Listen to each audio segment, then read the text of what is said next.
ووضع اللمسات الأخيرة إن شاء الله لتحرير قضاء الحويجة والنواحي التابعة للقضاء، وإن شاء الله قريبا سنقوم بعملية التحرير.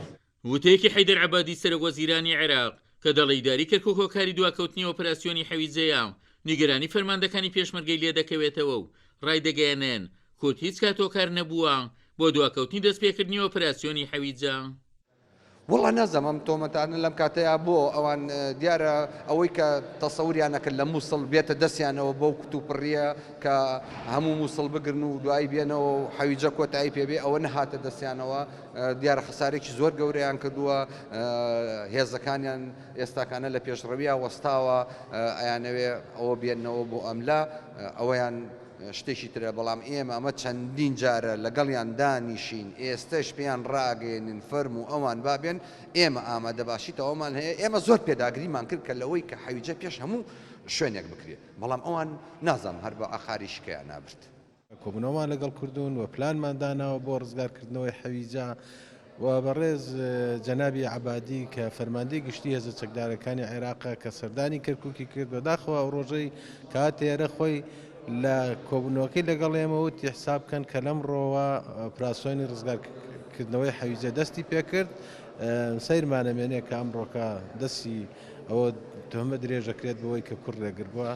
نەخر بەعکسەوە نێزەکانی ئێمە هێزی پێشمەرگەی کوردستان هەموو کاتێک ئامادە بوونە بۆ ئەوەی کەوا حەویجە ڕزگار بکەینەوە. پلانمان هەبووە بۆ ڕزگارکردنەوەی حەویجە، بەڵام زروفەکەوا پێویستی کردووە کەوا ڕزگارکردنەوەی حەویجە بە هەماهەنگی بێت لەگەڵ سوپای عێراق. من پێم وایە یا ئاگایان لە هیچ نییە یا بۆ خەڵەتانی خەڵکە. فەرماندەی گشتی هێزەکانی هەفتاژ ئاشکرای دەکات کورد پلانی خۆی هەبووە بۆ ڕزگارکردنەوەی حەویجە و ڕاشی دەگەیەنێت ئەوە لایەنی عێراقیە کە بەدەنگە و پرۆسەیەوە نەهاتووە. بەڵام بەداخەوە عێراقیەکان هیچ جارێک نەهاتوونەتە پێشەوە بۆ ئەوەی کە عەمەلیە حەویجە بکەین. ئێمە بۆ ئەو مەبەستە لە لای خۆمانەوە لە چەند وتومانە چەند میحوەرتانەوێ چی هێزێکیش ئێنێن بێ ئیستیسنا، پۆلیسی فیدراڵێنن، حشدی شعبیێنن، جەیشی عێراقی دێنن، ئێمە دەرگاتان بۆ ئەەکەینەوە و خەتی دیفاعی یەکەم ئەشکێنین هێزەکانتان لێرەوە بچێتە ناوە بۆ ئازادکردنی ڕەشاد، حەویجە، ڕیاض، حەمرین هەموو منتیقەکە. و ئێمە بە هیچ جۆرێ نیازمان نییە بچینە حەویجە یا بچینە ڕیاض یا بچینە ڕەشاد. ئەگەر عێراقیەکان ئلحاحیشمان لێ نەکەن و زۆرمان لێ نەکەن و داوامان لێ نەکەن و پێویستیشیان نەبێ ئێمە ناچینە ئەو شوێنانە، ئیشمان پێی نییە.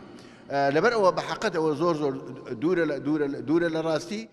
وەک فەرماندەکانی پێشمەرگە ئاشکرای دەکەن پارساڵ و بۆ ئۆپراسیۆنی گوندی بەشیریش حکوومەتی عێراق بە بەردەوامی کاری لەسەر پەخستنی ئۆپراسیۆنەکە دەکرد کە ئەوەش پێشمەرگەی ناچار کرد دەرەنجام خۆی ئۆپراسیۆنی بەشیر جێبەجێ بکات. عومەر غەریب، کورسات نیوز، باشووری کەرکووک.